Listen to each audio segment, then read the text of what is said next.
çështjen e Belinda Ballukut të trajtuar nga avokati pengis i saj, kryeministrin detyrë Edi Rama, në vend që të përgjigjej për provat e prokurisë së posaçme dhe abuzimet me 11 procedura prokurimi publik prej 1.1 miliard euro, kryeministri zgjodhi të sulmoj drejtësinë dhe të përdor parlamentin për ta penguar atë.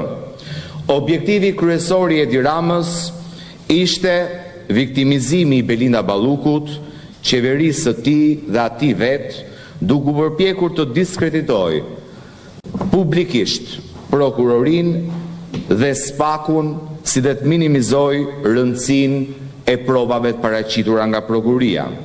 Ai nuk është qesharak dhe i pabesueshëm, një kryeministër që flet për linçim publik, politik të partisë në pushtet nga i njëjti sistem me cilin burrej se kishte ngritur vetë për të shkuar madje edhe tek dera e zyrës së tij. Por Edi Rama, siç tashmë është provuar për 13 vitesh, ndryshe flet dhe ndryshe vepron. Ai flet për pavarësi të drejtësisë, por voton kundër drejtësisë. Voton kundër kërkesës prokurisë posaçme për të lejuar arrestimin e bashkëpunëtorëve më të afërt të tij. Kam parë me qindra komente dhe marrë me dhjetra qindra mesazhe nga qytetarët dje dhe sot. E kuptoj që shumë njerëz janë të zhgënjur nga vendimi i djeshëm i Edi Ramës dhe mazhorancës socialiste për të mbrojtur një të korruptuar si Belinda Balluku dhe aktet korruptive të qeverisë Edi Ramës. Po për të gjithë të zhgënjurit, sot kam një mesazh. Prej sot, shikojeni Edi Ramën siç është në të vërtetë një mbrojtës politik i korrupsionit, të cilin tani i ka rënë maska 10 vjeçare e arkitektit të rrem të reformës në drejtësi. Qytetarët kanë të drejtë të dinë se vendimi i Edi Ramës për të bërë avokat i korrupsionit nuk është marrëdhje. Ky vendim nuk ka asnjë lidhje me ndonjë fakt juridik, sepse provat, madje me mira flet, janë aty. Ky është një vendim politik i marrë që ditën e parë të ngritjes së akuzës ndaj Belinda Ballukut. Është një vendim i paracaktuar, fiks një lloj siç ishin vendimet e të panderës Belinda Balluku për të paracaktuar procedurat e prokurimit. Qytetarët meritojnë të dinë gjithashtu se për herë të parë që nga krijimi i SPAK-ut, një kërkesë e paraqitur nga prokuria e posaçme për hetimin e abuzimeve me fondet publike në nivelet më të larta të pushtetit, por refuzohet politikisht nga shumica parlamentare, jo mbi bazën e një analize juridike, po mbi bazën e një mbrojtjeje të hapur politike nga kryeministri i vendit. Të gjithë e pam se Edi Rama përgojoi këdo dhe bëri pis gjithçka që e çon drejtësinë nga Belinda tek ai vet, por në 80 minuta fjalim nuk përmendi asnjë provë reale të prokurisë së posaçme. Janë me mira mesazhe të Belinda Ballukut, me varcit e saj, Ervis Berberi dhe një zonjë tjetër, ku ajo ndërhyn në tendra në mënyrë të palishme për të favorizuar kompani ose për t'ia hequr të drejtën një kompanie tjetër.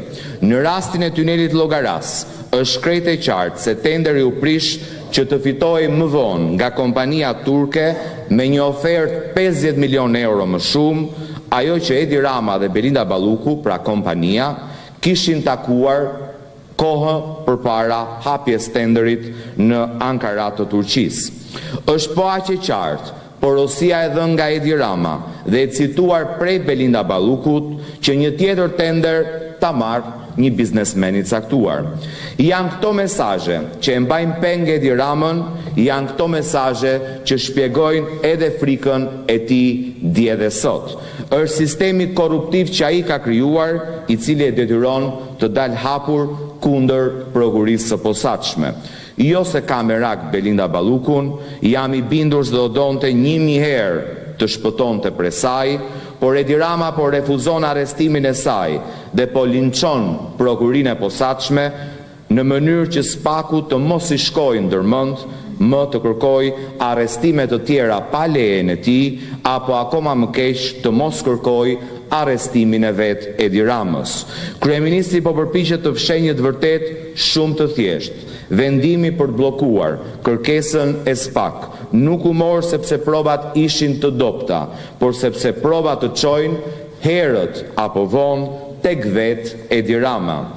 Edhe sikur dosja e SPAK të kishte jo 16.000 faqe, por 166.000 faqe prova, Edi Rama do të kishte marrë të njëjtin vendim. Sepse ky nuk ishte një vendim juridik, ishte një vendim politik për të mbrojtur pushtetin e tij, veten e tij. Parimi evropian që Edi Rama dështoi ta përmbush në këtë rast është shumë i thjeshtë. Në një shtet ligjor, askush nuk duhet të mbrohet nga drejtësia për shkak të pushtetit që ka.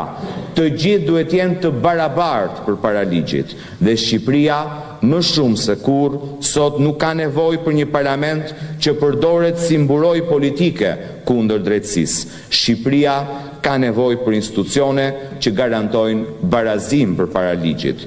Të dashur qytetarë, dua të ndaj me ju një mendim që më erdhi sapo lexova raportin e majorancës në mbrojtje të 11 fakteve penale, 11 tenderave abuziv për cilën akuzohet Belinda Balluku me vlerë 1.1 miliard euro. Në dhjetor të vitit 2014, kur Edi Rama ju mashtronte se po bënte shtet, një krye familjar në varfëri ekstreme u burgos sepse nuk paguante dot energjinë elektrike. Ishte koha kur Edi Rama fuste në burg këdo dhe nuk shqetësohej si sot për mbi garkesën e qelive të paraburgimit. Ky krye familjar, nga dëshpërimi se nuk mund paguante dot, as për të dalë nga burgu, as faturat e energjisë, u vetvra në qeli.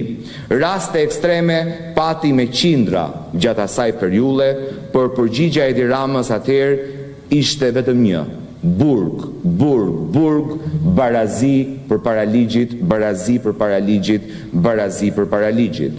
Sot kur ligji ka trokitur në parallomën e tij, Edi Rama ka ndryshuar standard. Për Belindën që ka abuzuar me të paktën 1.1 miliard euro, ligji nuk mund të jetë kaq i barabartë sa për gjithë të tjerët. Çfarë mesazhi u kemi dërguar sot qytetarëve tanë, po mbi gjitha vendeve tona partnere të Bashkimit Evropian, që na kërkojnë sundimin e ligjit dhe luftë reale kundër korrupsionit në nivelet më të larta? E them me bindje, jo pasaporte europiane, por as pasaport iraniane nuk marrim dot me këtë standard, ku hetimi nuk përcaktohet nga prokuria, por nga Gjykata Supreme e grupit parlamentar të Partisë Socialiste.